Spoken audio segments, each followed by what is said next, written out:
D'abord, je salue à distance notre invité, Piotr Tolstoï. Bonsoir. Vous êtes vice-président de la Douma. Merci beaucoup de nous accorder quelques minutes ce soir sur BFM TV. Je salue aussi Elsa Vidal, rédactrice en chef de la rédaction en langue russe de RFI. Bonsoir Elsa. Bonsoir Ulysse Gosset. Bonsoir Aurélie. On va écouter Vladimir Poutine, donc, lors de son discours qui était encore une fois très offensif et très anti-occidental. Les élites occidentales ne cachent pas leur objectif d'infliger, comme elles le disent, une défaite stratégique à la Russie. Pour nous, qu'est-ce que cela signifie? Cela signifie en finir avec nous une bonne fois pour toutes. C'est-à-dire qu'ils ont l'intention de transformer un conflit local en une confrontation globale. C'est ainsi que nous le comprenons et nous réagirons en conséquence. Bonsoir Piotr Tolstoï. Ce n'est pourtant pas du tout ce que dit la France. Vous n'êtes sans doute pas passé à côté des propos d'Emmanuel Macron qui veut la défaite de la Russie sans l'écraser. C'est ce qu'il a précisé ces dernières heures. Pour lui, ça ne se terminera pas militairement. Est-ce que vous pensez la même chose? Non, pas du tout, parce que je ne crois pas que les espoirs de l'Occident sur la défaite sont réalistes. En fait, ça a été répété aujourd'hui par le président américain en Pologne, que la défaite de la Russie est inévitable. Moi, je pense le contraire. Je pense que la victoire de la Russie en Ukraine est inévitable et qu'aujourd'hui, l'Occident a fait une erreur grave en amenant en Ukraine des nouveaux armes pour en fait prolonger ce conflit. Poutine a dit qu'une chose, à mon avis, très importante, plus les armes de longue portée on apporte en Ukraine, plus loin on ira pour assurer notre sécurité. Donc, moi, je ne crois pas du tout de la défaite. Et M. Macron qui dit qu'il faut communiquer avec la Russie, il rend simplement compte que la Russie, c'est le plus grand pays de l'Europe. Et sans communiquer avec la Russie, sans assurer la sécurité qui doit être indivisible, comme aujourd'hui a souligné Poutine, on ne pourrait plus cohabiter sur ce continent. Donc, tôt ou tard, on va discuter ça. Peut-être après Piotr Tolstoï, vous venez de dire plus des armes de longue portée seront livrées à l'Ukraine, plus loin nous irons. Ça veut dire quoi? Vous voulez dire quoi? C'est la citation directe de notre président qui aujourd'hui a dit cette phrase. J'ai dit ça d'ailleurs il y a quelques semaines.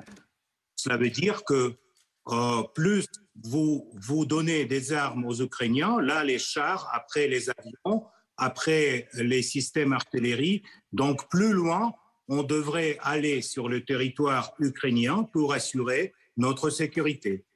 À partir de quand la fin de la guerre pourra-t-elle s'imposer? À partir de la dénification et démilitarisation de l'Ukraine. Quand le pouvoir ukrainien envahir toute l'Ukraine reconnaît... C'est une victoire militaire forcément? Cela veut dire que l'Ukraine devient un pays neutre et jamais ne va envisager l'entrée à l'OTAN. Mais j'essaie quand même toujours de comprendre cette expression sur plus vous continuez à livrer des armes de longue portée à l'Ukraine, plus loin nous irons. Ça veut dire quoi? Vous pensez vraiment être en guerre contre nous? Vous êtes en guerre contre les Occidentaux? Mais non, c'est pas nous. C'est vous qui êtes en guerre contre la Russie. C'est vous qui avez installé 12 000 sanctions contre mon pays. C'est vous qui menez une guerre économique contre la Russie. Et c'est vous qui soutenez aujourd'hui les Ukrainiens avec l'armement, au lieu de leur donner la possibilité de négocier avec les Russes. L'Occident, aujourd'hui, il met de l'huile dans le feu. Et il continue de le mettre, d'après les récents slogans de M. Biden, qu'on va gagner sur le champ de bataille. Vous ne pouvez jamais gagner sur le champ de bataille contre la Russie. L'histoire s'est déjà prouvé en 1812 et en 1945. Ça fait réagir Elsa Vidal. Plus précisément, ça me fait rire en fait parce que la Russie a été le premier pays occidental à perdre contre un pays asiatique. Ça a même entraîné un changement de régime. Donc des défaites de la Russie, il y en a eu. Des invasions successives et couronnées de succès de la Russie, il n'y en a pas eu. Mais personne ne parle de vous envahir. Moi, j'ai une question.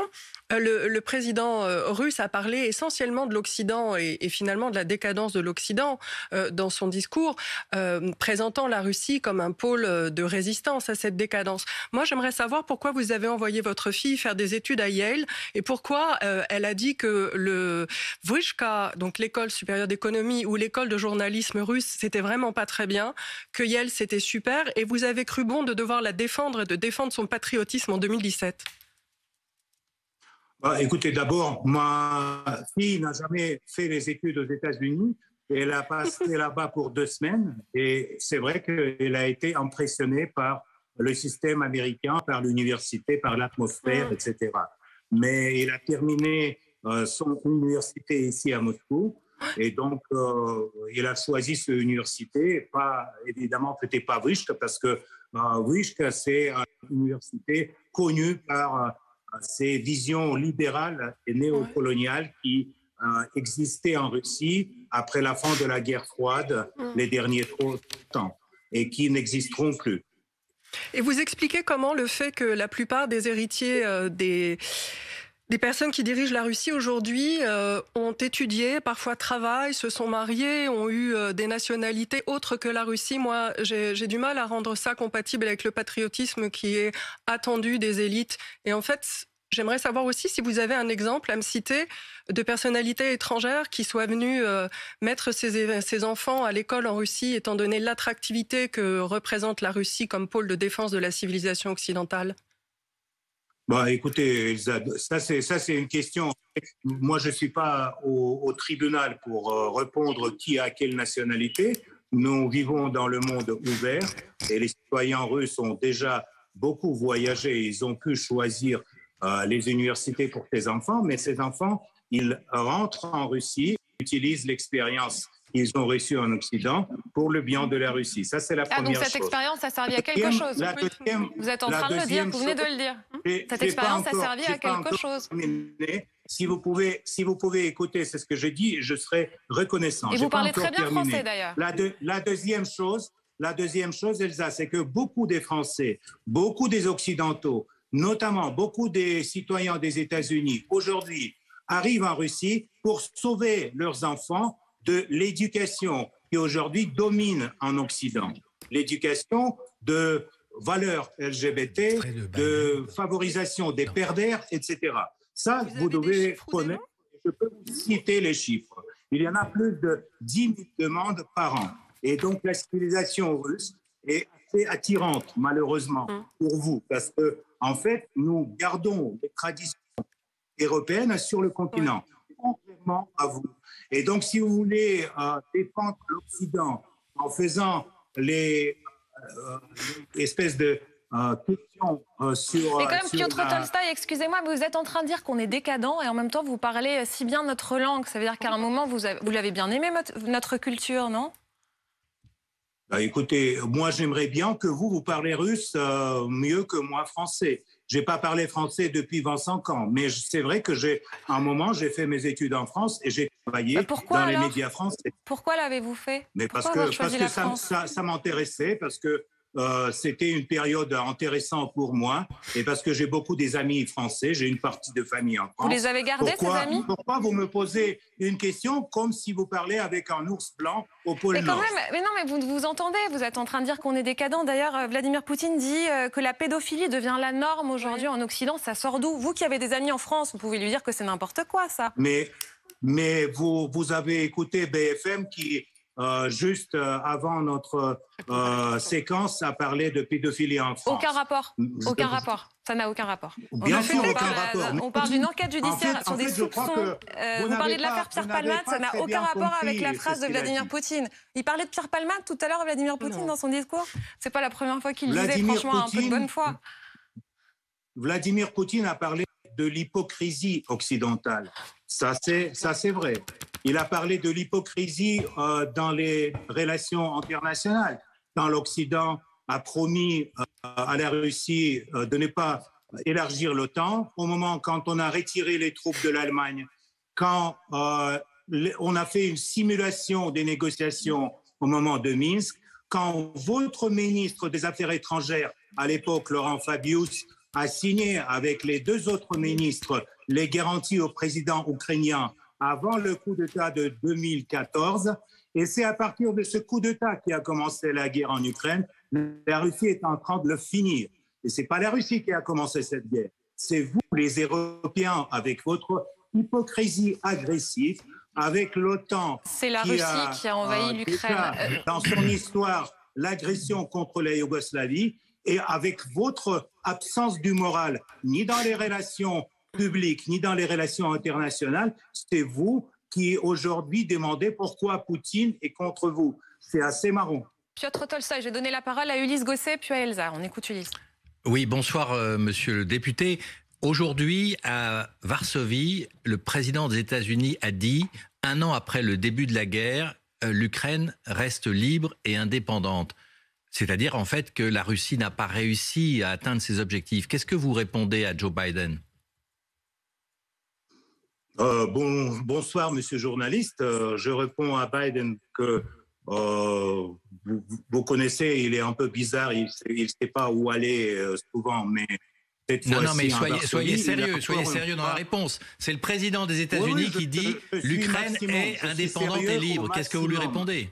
Je suis sérieux au maximum. Si vous ne m'interrompez pas, alors ça serait génial. Parce que malheureusement, je ne suis pas dans d'attaque personnelle sur les individus. Je vous parle du fond. Je vous parle du fond, pas des attaques personnelles. On ne passe pas sur les individus. On sait que monsieur président américain, parfois ne sait pas où il est. Mais cette fois-ci, il a compris qu'il est à Varsovie. Et il a dit, encore une fois, la liberté, la liberté, la liberté, la Russie a perdu. Pourquoi il a dit ça, je ne sais pas.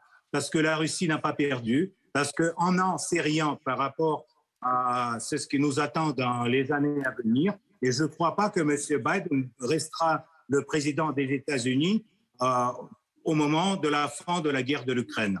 Alors, il a dit autre chose. Il a dit cette guerre est une guerre choisie. C'est le choix de Poutine d'avoir fait cette guerre. Et ça peut être aussi le choix de Poutine de l'arrêter. Il suffirait d'un mot pour arrêter la guerre.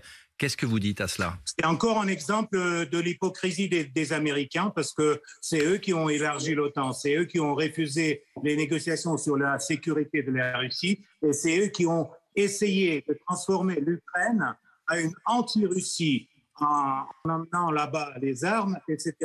Donc on verra bien comment va finir cette guerre. Je répète que je ne suis pas du tout d'accord avec l'analyse américaine et je regrette que les Européens, notamment les Français, répètent les narratifs américains avec tel respect que vous le faites. Elsa ? Oui, en 2016, le président Poutine avait demandé aux élites de rapatrier leurs enfants et leurs fonds de l'étranger. Quand il a décidé du lancement de la guerre en février dernier, il a parlé de ceux qui étaient en Russie, mais dans leur tête à l'étranger. Aujourd'hui encore, il a dû demander aux entrepreneurs russes de mettre un terme à l'offshoreisation de la société russe. Encore une fois, si le modèle russe et la société russe sont si attractifs, pourquoi les élites cachent, puisqu'on parle de l'hypocrisie de l'Occident, pourquoi les élites cachent-elles leur fortune à l'étranger ? Pourquoi elles ont des enfants qui vont à l'étranger ? Pourquoi, encore une fois, elles passent leurs vacances à l'étranger ? Pourquoi Dmitri Peskov passe ses vacances à Taormine ? Pourquoi les enfants Lavrov ont étudié aux États-Unis ? Pourquoi le fils de Matvienko a étudié au Massachusetts et non pas en Russie ? Et pourquoi Madeleine Albright est... Je crois que ça vous vraiment excite le fait que les Russes sont partout dans le monde. Faites gaffe parce qu'ils sont aux États-Unis, ils sont en Australie, en Nouvelle-Zélande, mais aussi en France. Merci pour les menaces. S'il vous plaît, je voulais qu'on s'arrête sur, je sais pas, oui, il vous a directement menacé, hein, c'est ça ? Faites gaffe, les Russes sont partout. Faites gaffe, ah oui, c'est ça. Bon, c'était ça l'expression. Je voulais aussi qu'on parle de la menace nucléaire, puisque c'est notre enquête à avoir dans quelques secondes sur BFM TV. Et si Vladimir Poutine utilisait l'arme nucléaire, le 19 octobre dernier, vous étiez notre invité et vous disiez « On est loin de la guerre nucléaire ». Est-ce que vous dites la même chose aujourd'hui ? Mais bien sûr, nous sommes loin de la guerre nucléaire. Et le traité sur les armes stratégiques offensives qui a été suspendu aujourd'hui par le président Poutine n'a rien à voir avec les armes nucléaires. C'est encore un exemple de l'hypocrisie occidentale qui compte les missiles. C'est un traité qui limite le nombre d'ogives pour les États-Unis et pour la Russie. Sortir de ce traité, est-ce que ce n'est pas risquer l'escalade, au contraire? Non, déjà l'escalade est là. Les relations entre l'Occident et la Russie sont très mauvais. Donc, à mon avis, même la situation dans laquelle ce traité a été signé ne se répétera pas. Et donc, aujourd'hui, il faudra des nouvelles négociations sur la sécurité nucléaire. Mais ces négociations pourront avoir lieu seulement après notre victoire. Monsieur Tolstoï, est-ce que vous n'êtes pas un peu déçu par le discours de Vladimir Poutine? Parce qu'au fond, il n'a pratiquement rien annoncé de nouveau. Il n'a pas donné véritablement les objectifs de cette guerre en Ukraine. Il n'a pas vraiment donné de bilan de cette guerre en Ukraine. On ne sait toujours pas combien de morts, alors que l'on dit qu'il y a plus de 100 000 morts côté ukrainien et côté russe. Ça fait beaucoup et il n'en parle pas. Au fond, a-t-il dit quelque chose de nouveau? Et puis, une autre question quand même. Il n'a pas du tout parlé de Wagner, de Prigojine, qui pourtant joue un rôle essentiel dans la guerre. Il ne l'a même pas cité. Ça veut dire que Prigojine est, je dirais, en position de faiblesse ou il va être écarté bientôt? Merci Ulysse. Donc, trois choses qu'il faut quand même retenir du discours de Poutine aujourd'hui et qui sont très importants à mon avis. Il a dit encore une fois que la Russie, c'est une civilisation à part et que personne n'a droit de donner des leçons à la Russie. Il a dit encore une fois que la sécurité dans le monde entier est indivisible et on ne peut pas construire la sécurité européenne ou la sécurité de l'OTAN sans la Russie. Et il a dit encore une fois que plus on aide aux Ukrainiens par l'armée à l'emporter, plus loin devrait aller l'armée russe. Ce qui concerne Yevgeny Prigojine, qui vous plaît beaucoup parce que je remarque que vous vous êtes intéressé de Wagner. Il est en train d'encercler Bakhmout et bientôt on aura encore les nouvelles sur ces Mais pourquoi Poutine n'en parle pas? sont... Pourquoi Poutine n'en parle pas? Il n'était même pas là, Prigojine. D'ailleurs, ni Kadyrov ni Prigojine n'étaient au Kremlin. C'est curieux pour des alliés aussi importants dans la guerre. Et pourquoi vous croyez que Prigojine a un poste qui lui permet d'être assis devant le président Poutine lors de son adresse à la nation? Il n'est pas un régiment bénévole qui aujourd'hui est en train de battre les Ukrainiens à Bakhmout. C'est pas quelqu'un qui vous un peu, à mon avis, augmenter son rôle dans votre théorie conspirologique sur le Kremlin et sur Prigojine. Et on va s'arrêter là. Vous inquiétez pas. Merci beaucoup, merci Elsa, merci Ulysse, merci Piotr Tolstoï.